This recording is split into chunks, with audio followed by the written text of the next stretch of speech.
Hello friends, welcome to my channel. तो हम ना क्लास 12th की केमिस्ट्री सीख रहे थे, जिसमें हमने हमारा टॉपिक स्टार्ट किया था केमिकल काइनेटिक्स। तो इसमें हमने ना पिछली क्लास में देखा था क्या होता है हमारा रेट ऑफ रिएक्शन। कोई भी अगर रिएक्शन है तो उसका रेट लॉ हम कैसे रेट ऑफ रिएक्शन हम कैसे निकालते हैं वो हमने देखे थे। तो कैसे निकालते हैं हम rate of reaction? Rate of reaction is equal to इसका change in concentration divided by with respect to time change in time, यानी dt। अगर रिएक्टेंट है तो माइनस साइन लगेगा और अगर प्रोडक्ट है तो प्लस साइन लगेगा। प्रोडक्ट के लिए ये हो जाएगा dv बाई dt। ये होता है हमारा रेट ऑफ रिएक्शन। रिएक्टेंट के लिए माइनस और प्रोडक्ट के लिए पॉजिटिव साइन। जितने हमारे टर्म्स रहेंगे रिएक्शन में उन सब के इक्वल रहेगा हमारा रेट ऑफ रिएक्शन, यानी a के भी इक्वल, b के भी इक्वल, और सिर्फ क्या होगा रिएक्टेंट के लिए निगेटिव साइन और प्रोडक्ट के लिए पॉजिटिव साइन। ये हमने कल पिछली क्लास में डिटेल में डिस्कस किया था। अब ना आज हम देखने वाले हैं रेट लॉ क्या होता है, किसी भी रिएक्शन का रेट लॉ हम कैसे निकालते हैं। उसके बाद ऑर्डर ऑफ रिएक्शन, उसके बाद हम देखेंगे मॉलिक्यूलैरिटी ऑफ रिएक्शन। ये तीन चीजें आज हम देखने वाले हैं, मॉलिक्यूलैरिटी ऑफ रिएक्शन। तो सबसे पहले हम देखते हैं रेट लॉ। रेट लॉ हमारा क्या होता है? Rate law according to law of mass action, according to law of mass action, law of mass action हमें क्या कहता है कि हमारा जो किसी भी रिएक्शन का रेट होता है वो डायरेक्टली प्रोपोर्शनल रहता है concentration of reactant, concentration of किसके कॉन्सेंट्रेशन के? रिएक्टेंट के कॉन्सेंट्रेशन के, टू दी पावर n। हमारी जो रिएक्शन होती है उसका रेट डायरेक्टली प्रोपोर्शनल होता है कॉन्सेंट्रेशन ऑफ रिएक्टेंट रेट, यानी ये इस रिएक्टेंट के हमारे कॉन्सेंट्रेशन पे रेट डिपेंड करता है। अब ना ये एक रिएक्शन जो हमें दी हुई है इसका रेट क्या होगा? फिर इसका रेट होगा rate directly proportional to concentration of a to the power n। ये n होता है हमारा order of reaction, order of reaction. अब ना ये जो प्रोपोर्शनैलिटी का साइन है, ये जो डायरेक्टली प्रोपोर्शनल है हमारा, इसको जब हम इक्वल की साइन में कन्वर्ट करते हैं, हमेशा याद रखना है जब प्रोपोर्शनैलिटी का ये डायरेक्टली जो प्रोपोर्शनैलिटी का साइन है इसको जब हम इक्वल टू में कन्वर्ट करते हैं ना तो हमें किसी कांस्टेंट से मल्टीप्लाई करना होता है। तो यहाँ हम ना k से मल्टीप्लाई करते हैं, ये होता है हमारा रेट कांस्टेंट। याद रखो ये टर्म्स किसके क्या नाम है, ये हमारा होता है rate constant into a to the power n, और n हमारा होता है क्या होता है? Order of reaction. तो ये हमारा हो गया रेट लॉ। ये हमारा क्या है? ये हमारा है rate law for this reaction. इस रिएक्शन का रेट लॉ ये है, और ये इक्वल टू होता है रेट ऑफ रिएक्शन के, यानी जो हमारी रेट ऑफ रिएक्शन होती है उसके इक्वल होता है ये रेट। ये भी तो हमें रेट ही बता रहा है, और हमें rate law rate of reaction हमारा क्या होता है? रेट ऑफ रिएक्शन इक्वल होता है माइनस dA बाई dt के, यानी ये दोनों क्या होंगे? इक्वल होंगे। Minus dA by dt equal to k into a to the power n। ये हो गया रेट लॉ, ये है हमारा रेट लॉ, और ये हमने निकाला था रेट ऑफ रिएक्शन। तो ये दोनों इक्वल आते हैं, रेट ऑफ रिएक्शन के इक्वल होता है हमारा रेट लॉ। रेट लॉ हमें क्या बताते हैं? देखो आपको ना रेट लॉ बहुत इंपॉर्टेंट है, इसी से आप ना किसी भी रिएक्शन का ऑर्डर बता सकते हो। ये जो n होता है इसमें कॉन्सेंट्रेशन की पावर, ये क्या होती है? ये होती है ऑर्डर ऑफ रिएक्शन। हम ना सपोज एक रिएक्शन है ये a plus B B, it gives C C plus D. ये a और b कोई भी नंबर हो सकते, लाइक 2a प्लस 3b, इस तरह से। और a और b हमारे क्या है? रिएक्टेंट है। इसका रेट क्या होगा? Rate is directly proportional to concentration of reactant, product नहीं। तो रिएक्टेंट क्या है? a to the power x into, देखो इंटू मल्टीप्लीकेशन में आएगा ये दूसरा वाला रिएक्टेंट, प्लस नहीं आएगा हमारे रेट लॉ में, प्लस नहीं रहता, मल्टीप्लीकेशन रहता है, into B to the power of Y.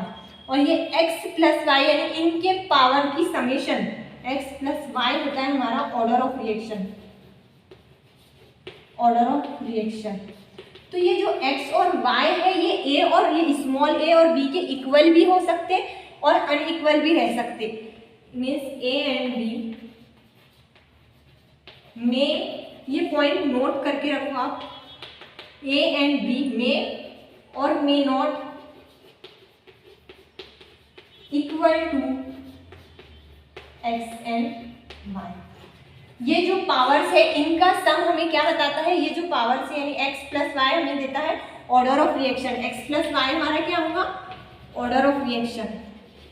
तो याद रखो ये कि ऑर्डर ऑफ रिएक्शन हमें कौन पता बताता है, हमारे रेट लॉ से हमें पता चलती है हमारी ऑर्डर ऑफ रिएक्शन क्या होगी। जब ये इक्वल टू में कन्वर्ट होगा तो यहाँ k से मल्टीप्लाई करेंगे। तो ये जो है हमारा इस रिएक्शन का रेट लॉ है, ये वाली इक्वेशन। तो ये रेट लॉ हमें बताता है कि हमारे रिएक्शन का क्या ऑर्डर होगा, यानी ये जो पावर्स रहेंगे ये रहेंगे हमारे order of reaction. x plus Y ये क्या रहेंगे, रिएक्शन को हम देखकर नहीं बता सकते ऑर्डर क्या होगा, हमें ना रेट लॉ से ही पता चलेगा कि हमारा ऑर्डर ऑफ रिएक्शन क्या होगा। अब सपोज ये एक रिएक्शन है हमारी,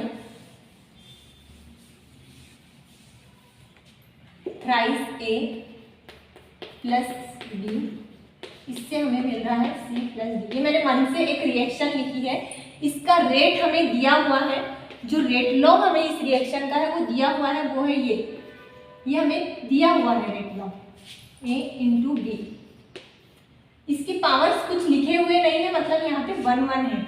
तो ऑर्डर ऑफ रिएक्शन क्या होगा, ये हमारा रेट लॉ है इस रिएक्शन का।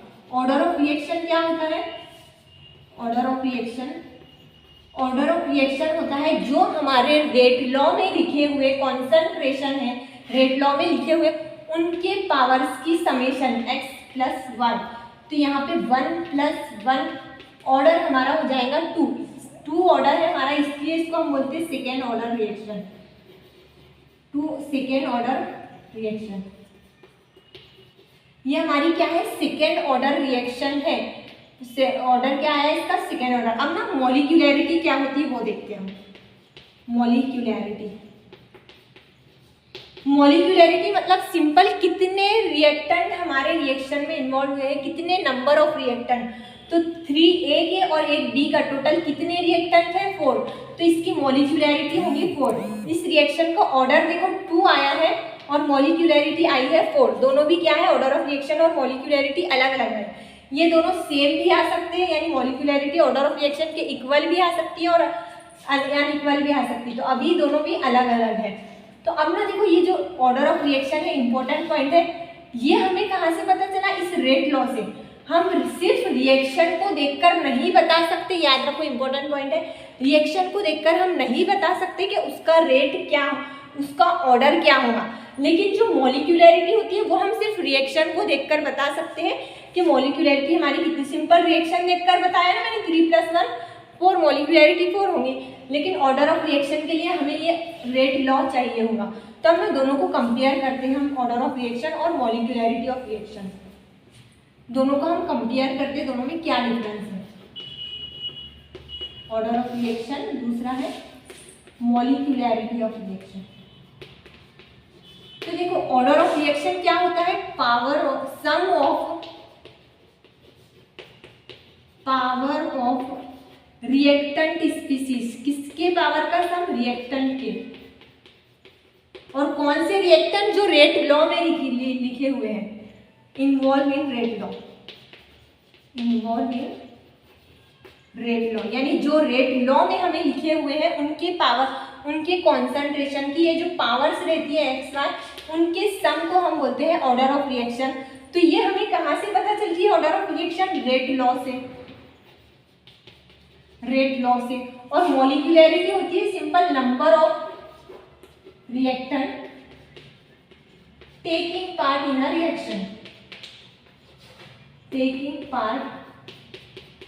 रिएक्शन, सिंपल हमारे कितने रिएक्टेंट इन्वॉल्व है रिएक्शन में। तो 3 + 1 4।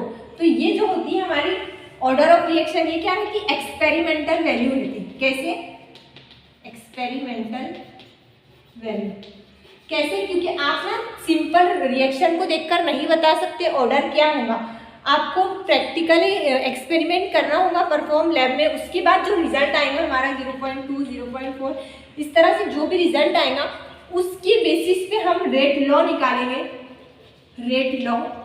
फिर वहां से हमें पता चलेंगे कि हमारा ऑर्डर ऑफ रिएक्शन क्या है। मतलब ये क्या है, एक्सपेरिमेंटल वैल्यू है, सिंपल हम ओरली रिएक्शन को देखकर नहीं बता सकते। और जो मॉलिक्यूलैरिटी रहती है ये रहती है थ्योरेटिकल एंटाइटी। यानी ये हम सिर्फ रिएक्शन को देखकर ओरली बता सकते, थ्योरेटिकली देखो मैं इस रिएक्शन को ओरली देख के बता सकती हूँ 3+1 इसकी मॉलिक्यूलैरिटी क्या होगी 4, लेकिन ऑर्डर ऑफ रिएक्शन मैं रेट लॉ पर से बता सकती हूँ।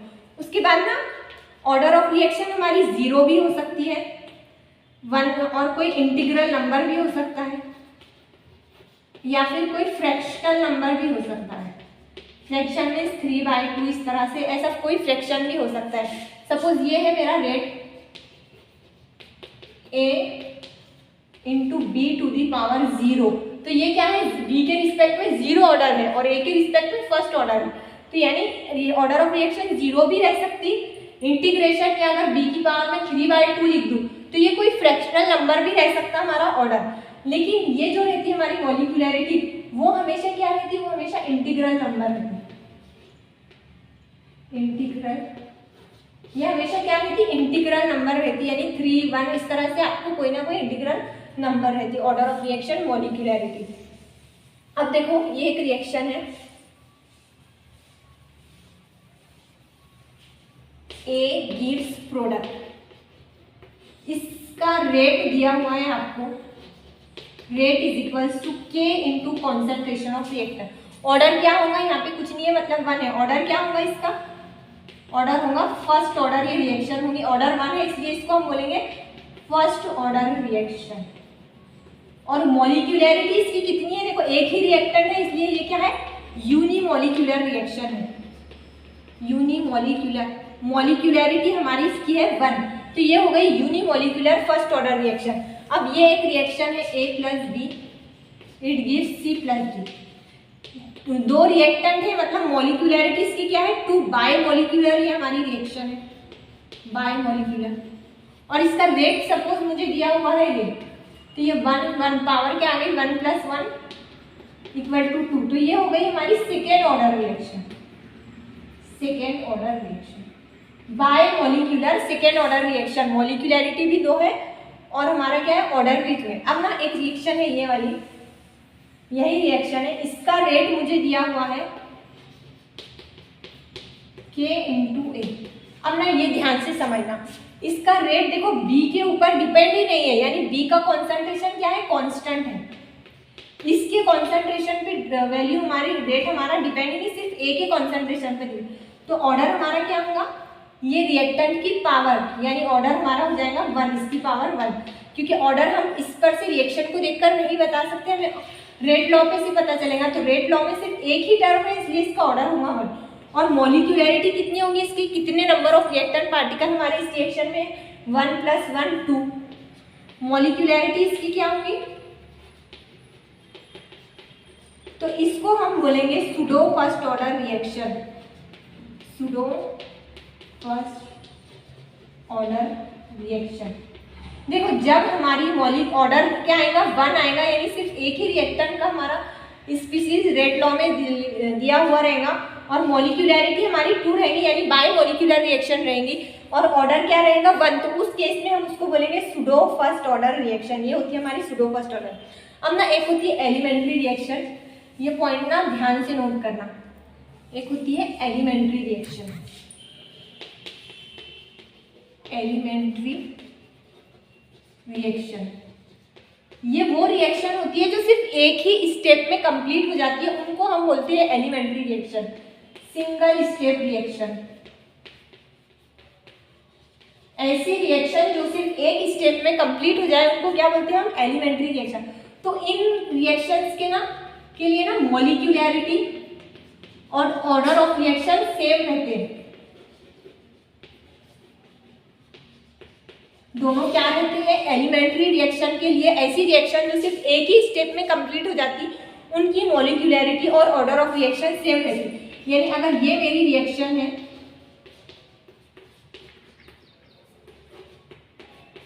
तो इसका रेट होगा, यानी अब मैं जो हमारा रेट लॉ है वो सिर्फ रिएक्शन को देखकर बता सकती हूँ, rate is equals to K × A⁴, यही पावर रहेंगी A, और B⁴ यही रहेगा कोएफिशिएंट B।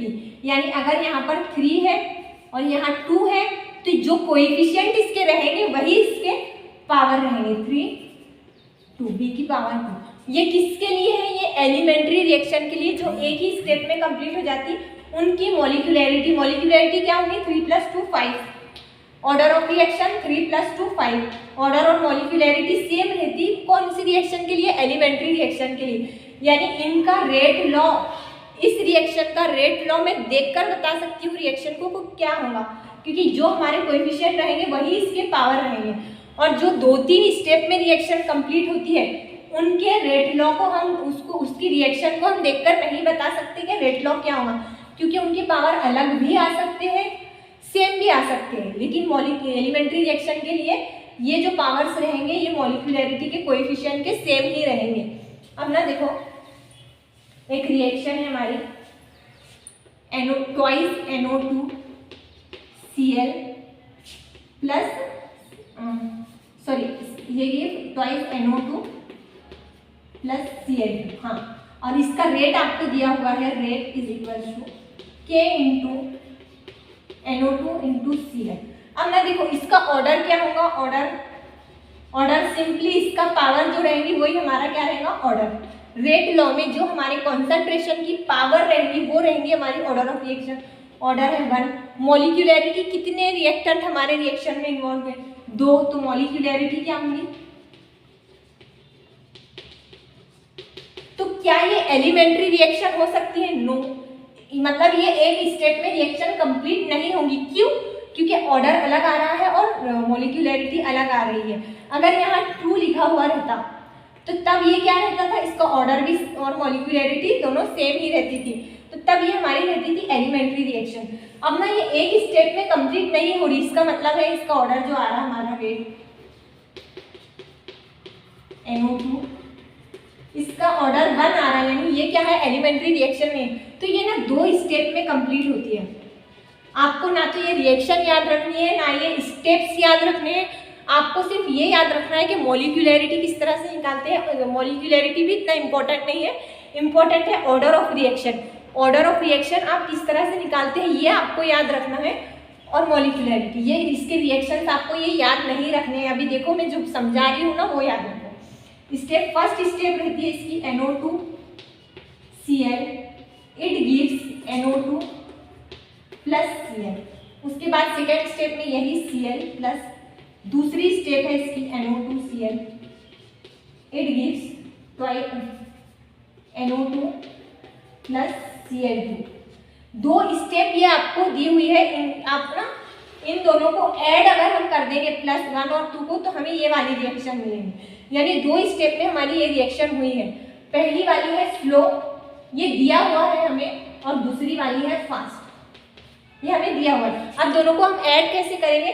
देखो, जो पहली का प्रोडक्ट बन रहा है और दूसरे का रिएक्टेंट है, यानी अपोजिट वाले, ये एरो के इस साइड है और ये एरो के इस साइड है, तो इनमें जो अपोजिट होंगे अगर सेम रहेंगे तो उनको हम कैंसिल कर देंगे।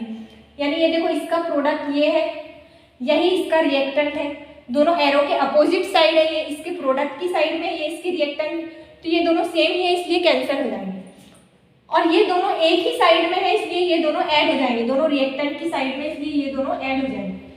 ट्वाइस NO2 अपोजिट वालों को कैंसिल कर दो, एक साइड वालों को ऐड कर दो। ये दोनों भी सेम साइड है, प्रोडक्ट की साइड, इसलिए ये भी ऐड हो जाएंगे प्लस Cl2। आ गई ना, ये और ये रिएक्शन दोनों सेम ही है, तो इन दोनों को ऐड करने पे हमें मिली ये हमारी overall reaction.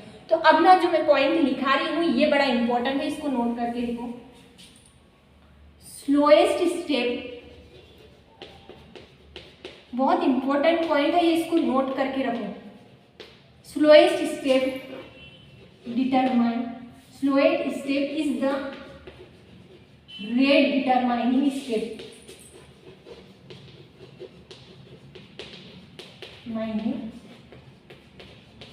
Rate are determining step S, इसको शॉर्ट में RDS बोलते हैं, RDS। तो हमारा RDS कौन बताता है? जो सबसे स्लो स्टेप रहेंगी वही डिसाइड करता है कि हमारे रेट लॉ क्या होगा, हमारा रेट क्या होगा, वो कौन डिसाइड करता है? RD। तो इसमें हमको दिया हुआ है ये वाली रिएक्शन है स्लो, यानी इसी के ऊपर हमारा रेट ऑफ रिएक्शन, इस पूरी रिएक्शन का रेट सिर्फ ये वाली स्टेप पे डिपेंड करेगा, स्लो स्टेप। तो इसमें कौन से रिएक्टेंट है? रेट क्या होता है? Concentration of reactant. तो इसमें कौन सा रिएक्शन, सिर्फ NO2Cl है, उसका कोएफिशिएंट कितना है, 1 है, तो इसलिए इसका पावर हो जाएगा 1। सिर्फ एक स्टेप के पे डिपेंड करता है, स्लो वाले स्टेप पे। हमारी जो रिएक्शन हमारी 2-3 स्टेप में कंप्लीट होती है, उन वाली रिएक्शन का रेट स्लो स्टेप पे डिपेंड करता है, यानी जो स्लो स्टेप रहेंगी वो डिसाइड करेंगे रेट लॉ। इसीलिए ये जो थी हमारी क्या थी, बायोमोलिकुलर रिएक्शन थी, मोलिकुलरिटी इसकी 2 थी, लेकिन ऑर्डर इसका 1 है, क्योंकि इसमें ये वाली जो स्टेप है ये है स्लो स्टेप। और एलिमेंट्री रिएक्शन के लिए ये तो सिर्फ एक ही स्टेप रिएक्शन रहती ना, इसमें 2-3 स्टेप तो रहते ही नहीं, तो जो एक ही सिंगल स्टेप रहती वही हमारी क्या रहती, ऑर्डर। उसमें ऑर्डर उसी की मोलिकुलरिटी यानी उसी की कोएफिशिएंट हम ऑर्डर ऑफ रिएक्शन में लिखते हैं, यानी ऑर्डर और मोलिकुलरिटी एलिमेंट्री रिएक्शन के लिए सेम रहती, क्योंकि ये सिर्फ सिंगल स्टेप रिएक्शन रहती। अब ना एक क्वेश्चन हम सॉल्व करेंगे, क्लास 12 की टेक्स्ट बुक का ये क्वेश्चन है। देखो ये क्वेश्चन है क्लास 12 की टेक्स्ट बुक का, आपकी टेक्स्ट बुक में दिया हुआ है। रिएक्शन ऑकर, एक रिएक्शन है जो फॉलोइंग स्टेप में दी हुई है।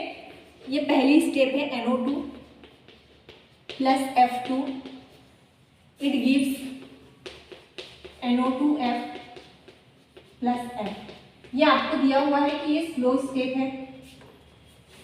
और उसके बाद सेकेंड रिएक्शन है, सेकेंड स्टेप है F plus NO2, it gives NO2F। ये आपको दिया हुआ है फास्ट स्टेप में। अब इसके लिए आपको क्या क्या निकालना है, आपको निकालना है ओवरऑल रिएक्शन क्या होगी, ओवरऑल रेट इक्वेशन क्या, ओवरऑल रिएक्शन क्या होगी, ओवरऑल रिएक्शन। सेकेंड आपको निकालना है इसका रेट लॉ क्या होगा। थर्ड आपको निकालना है इसमें इंटरमीडिएट कौन सा होगा, इसमें इंटरमीडिएट कौन सा रहेगा। तो अभी देखो ओवरऑल रिएक्शन, इन दोनों को हम ऐड कर देंगे, जो इसमें प्रोडक्ट अपोजिट साइड पे एक जैसे उनको कैंसिल कर देंगे, यानी ये F और ये F कैंसिल हो जाएंगे। ये दोनों सेम साइड पे है इसलिए ये दोनों ऐड हो जाएंगे, ट्वाइस NO2 प्लस F2। ये दोनों भी सेम साइड में इसलिए ये दोनों सेम साइड वाले ऐड कर देंगे, अपोजिट साइड वाले कैंसिल कर देंगे, जैसे जो अगर अपोजिट साइड में उनको हम कैंसिल करेंगे। तो ये हो जाएंगे हमारी ट्वाइस NO2 ऑफ, ये है हमारी पूरी कंप्लीट ओवरऑल रिएक्शन। सेकेंड आपको निकालना है रेट लॉ। तो रेट लॉ हमारा किस पे डिपेंड करता है, स्लो स्टेप पे। स्लो स्टेप कौन सी है, ये वाली। तो इसके रेट यानी इस रिएक्शन में जो रिएक्टेंट रहेंगे उन्हीं के ऊपर हमारा रेट डिपेंड, एक है F2 एक है NO2 F2।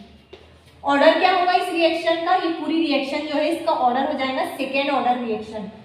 Order of reaction क्या होगा, 1 + 1 = 2, सेकेंड ऑर्डर ये रिएक्शन होगी। अब इसमें इंटरमीडिएट क्या होगा, इंटरमीडिएट मतलब जो बीच में हमारा फॉर्म हो रहा है, यह रिएक्टेंट यह है प्रोडक्ट, इनके बीच में क्या फॉर्म हो रहा है, तो वो उसको बोलते हैं हम इंटरमीडिएट। तो देखो कैसे निकालते हैं इंटरमीडिएट, जो पहली वाली रिएक्शन में प्रोडक्ट फॉर्म हो रहा है, अगर वही वापस से दूसरी वाली रिएक्शन में रिएक्टेंट की तरह यूज हो रहा है, यानी ये पहली रिएक्शन में F हमारा बन रहा था, वापस से यही दूसरी रिएक्शन में रिएक्टेंट की तरह यूज हो रहा है, तो जो हमारा ये कैंसल हो गया यही हमारा क्या होगा, रिएक्टेंट होगा। तो ये सॉरी इंटरमीडिएट, तो F हमारा होगा इंटरमीडिएट फ्लोरीन। तो इस तरह से हम ऑर्डर ऑफ रिएक्शन और मॉलिक्यूलरिटी निकालते हैं। आज के लिए इतना ही, बाकी हम नेक्स्ट क्लास में देखेंगे। Thank you.